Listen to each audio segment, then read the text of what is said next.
Hello students, let us start with the topic antiderivative. Antiderivative of a continuous function on a domain D is a function f of z such that capital F dash of z is equals to f of z. This f of z is derivative of capital F and capital F is antiderivative of this function. Okay, an antiderivative is an analytic function.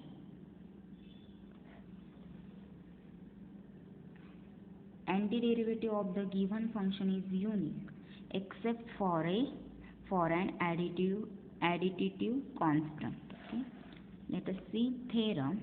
Suppose that a function f of z is continuous on domain D if any one of the following statements is true, then so are the others.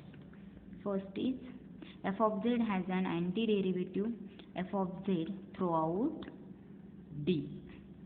Then the integrals of f of z along contours lying entirely in D and extending from any fixed point z1 to any fixed point z2 all have the same value, namely integration from z1 to z2 f of z dz is equals to capital F of z z1 to z2, which is equals to f of z2 minus f of z1. Okay, where f of z is the antiderivative in statement A. The next is the integrals of f of z around closed contours lying entirely in D all have value 0. Integrals of f of z around closed contours lying entirely in D all have value 0. Let us see next theorem. If a function f is analytic at all points interior to and on a simple closed contour C, then integral over C f of z dz is equals to 0. This is very important theorem. If a function f is analytic at all points interior to and on a simple closed contour C, at that time integral over C f of z dz is equals to 0. Okay, for better understanding we will see some examples. Apply the Cauchy-Corsat theorem to show that integral over C f of z dz is equals to 0. When the contour C is the unit circle, modulus of z is equals to 1. Okay, means what? Circle centered at 0 with radius 1 in either direction, and when we have given A is f of z is equals to z square upon z minus 3, d f of z is equals to z into e raised to minus z, and C is this. Okay, we solve one by one. Solution of A. Here f of z is equals to z square upon z minus 3. Here f of z is fails to be analytic at z is equals to 3. How this we find? We equate denominator equals to 0. Z minus 3 equals to 0. You will get z is equals to 3. Means what? F of z is analytic everywhere except z is equals to 3. But this z is equals to 3 lies outside C. Here we have given C is modulus of C is the unit circle. Means C is this. This is radius 1 and centered at 0. You see here students, f of z is analytic in this region. So z is equal, f of z is fails to be analytic at z is equals to 3. But this z is equals to 3 point lies outside C. Means f of z is analytic in C. That's why f of z is analytic at all points interior to and on C. Therefore, by Cauchy-Corsat theorem, integral over C f of z dz is equals to 0. Let us see B. Let f of z is equals to z into e raised to minus z. This can be written as z upon e raised to z. Okay. Here f of z is analytic at all points interior to and on C. Therefore, by Cauchy-Corsat theorem, integral over C f of z dz is equals to 0. Let us see next. Let f of z is equals to 1 upon z square plus 2z plus 2. F of z fails to be analytic at the points where denominator is 0. So if you take denominator equals to 0, that is z square plus 2z plus 2 equals to 0, you will get this is the quadratic equation, and its roots will be minus 2 plus or minus under root of 4 minus 4 into 2 upon 2 by 1. You will get roots minus 1 plus or minus I. The points z is equals to minus 1 plus or minus I lies on contour C, because your contour C is circle centered at 0 with radius 1, and these points lies on contour C. Okay, therefore Cauchy-Gaussat theorem is fails. We apply Cauchy-Gaussat theorem when f of z is analytic, interior and on contour C. At that time we apply Cauchy-Gaussat theorem. But here these points lies on contour C, where your function fails to be analytic. That's why Cauchy-Gaussat theorem is fails.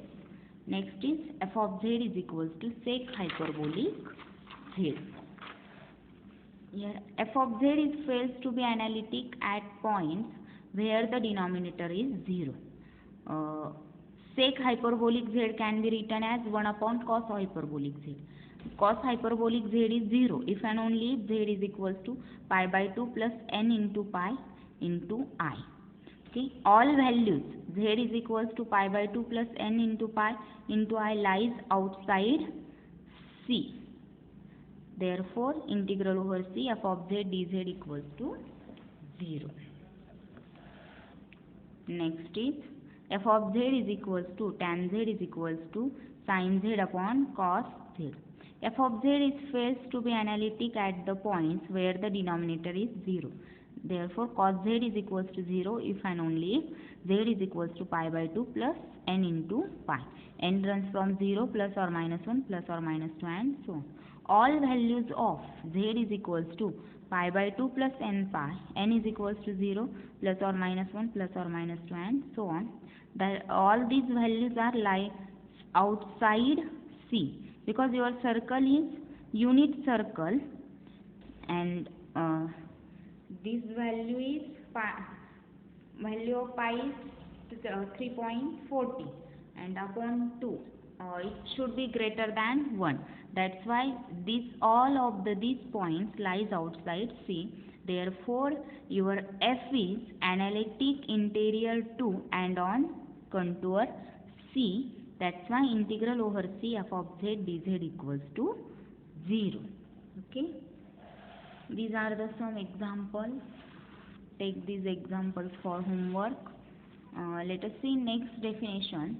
Simply connected domains. A simply connected domain D is a domain such that every simple closed contour within it encloses only points of D.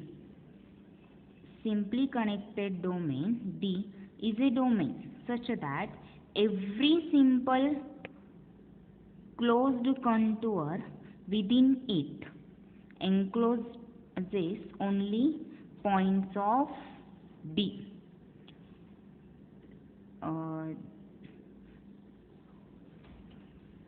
Or a domain D is said to be simply connected if it has no holes. Okay. Multiply connected domains. Domains are not simply connected as called as a multiply connected domain. A domain D is said to be multiply connected if it has one or more holes. Suppose this is a domain D. If it does not contain hole, it is a simply connected. If this domain is like this domain contains 3 holes. That's why it is a multiply connected domain. Okay. If a function, next theorem is, if a function f is analytic throughout a simply connected domain D, then integral over C f of z dz is equals to 0 for every closed contour C lying in D. Let us see theorem. If a function f is analytic throughout a simply connected domain D, then integral over C f of z dz is equals to 0 for every closed contour lying in D. Okay. Proof of this theorem is very easy. If C is a simple closed contour, or if it is closed contour that intersects itself a finite number of times. Okay. If C is a simple and lies in D, C is simple means its initial and final value is same. The function f is analytic at each point interior to and on C. Okay, this already we have given it. Therefore, by Cauchy-Corsat theorem, what happened? Integral over C f of z dz is equals to 0. If C is a closed but intersects itself a finite number of times, it consists of a finite number of simple closed contours Ck. See here, C is a closed. This total is a contour C. It is closed, obviously, but it intersects itself a finite number of times. Here is one point of intersection, here is one, and here is. So these are the 4 contours. Okay. Since the value of the integral around each Ck is 0, so according to the Cauchy-Corsat theorem, actually in hypothesis we have given f of z is analytic on contour C. That's why the value of integral around each Ck is 0. And again, according to Cauchy-Corsat theorem, integral over C f of z dz is equals to summation k runs from 1 to 4 integral over Ck f of z dz equals to 0. Okay, then proof of theorem is completed. Next, see corollary. A function f that is analytic throughout a simply connected domain D must have an antiderivative everywhere in D. Function which is analytic throughout simply connected domain means a domain which does not contain hole must have a antiderivative everywhere in D. Okay. Next theorem is, suppose that C is a simple closed contour described in the counterclockwise direction. C is a simple closed contour and it is described as counterclockwise direction. Counterclockwise direction. Ck, k runs from 1 to and so on, are simple closed contours interior to C, all described in counterclockwise direction that are disjoint and whose interior have no points in common. If a function f is analytic on all of these contours and throughout the multiply connected domain consisting of the points inside C and in exterior to each Ck, then integral over C f of z dz plus summation k runs from 1 to n integral over C f of z dz equals to 0. First point is, C is a simple closed contour described in the counterclockwise direction. These Ck are the simple closed contours interior to C, all described in counterclockwise direction that are disjoint and whose interior have no points in common. Whose interior has no points in common. If a function f is analytic on all of these contours and throughout the multiply connected domain consisting of the points inside C and the exterior to each ck, then integral over c f of z dz plus summation k runs from 1 to n integral over ck f of z dz equals to 0. Okay. Next topic is principle of deformation of paths. Let C1 and C2 denote positively oriented simple closed contours where C1 is interior to C2. If a function f is analytic in the closed region consisting of those contours and all points between them. F is analytic in the closed region consisting of those contours and the all points between them. Okay. At that time, integral over C2 f of z dz is equals to integral over C1 f of z dz. C1 and C2 both are simple closed contours. Okay.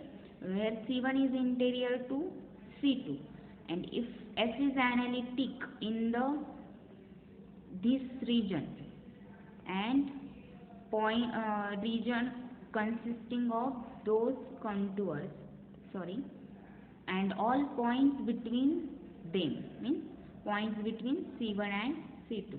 At that time, integral over C2 f of z dz is equal to integral over C1 f of z dz. Okay. Next topic is Cauchy integral formula. Let f be analytic everywhere inside and on a simple closed contour C, taken in the positive sense. Okay. If z0 is any point interior to C, then f of z0 is equals to 1 upon 2 pi I into integral over C f of z upon z minus z0 into dz. Okay. And this formula 1 is called Cauchy integral formula. This formula is very important in point of solving problems. It can be written as integral over C f of z into f of z upon z minus z0 into dz, which is equals to 2 pi I into f of z0. You have to remember this formula. Integral over C f of z upon z minus z0 into dz is equals to 2 pi I into f of z0. Okay, we will stop here. In next video we will start some examples on Cauchy integral formula.